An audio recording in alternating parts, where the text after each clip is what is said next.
சிந்து பைரவில ஒருவேளை சிவா சிந்துவை மன்னிச்சிருவாரோ? அடுத்த வாரம் என்ன நடக்க போகுதுங்கிறத பார்க்கலாம் வாங்க. போலீஸ் ஸ்டேஷன்ல கூட்டிட்டு போய் உட்கார வச்சிருக்காங்க சிவாவை.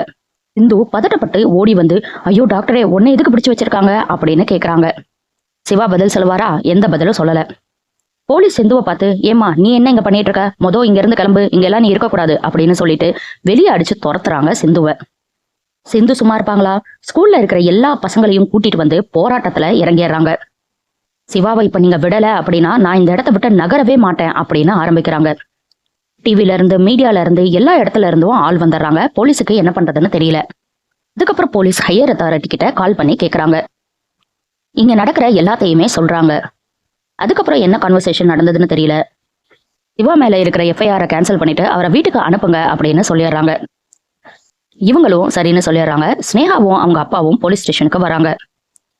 சிவா ரிலீஸ் ஆகி வெளியே வர்றதை பார்த்து சிந்துவும் சுல்லானும் ரொம்பவே சந்தோஷப்படுறாங்க.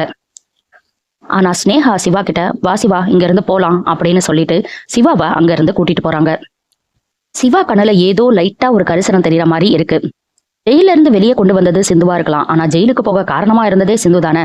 அதை மறந்துடுவாரா என்ன? இனி என்னெல்லாம் நடக்க போகுதுங்கிறத நம்ம பொறுத்திருந்து பார்க்கலாம். அடுத்து சிந்து பைரவில என்ன நடக்குதுன்னு தெரிஞ்சுக்க சப்ஸ்கிரைப் பண்ண மறந்துடாதீங்க.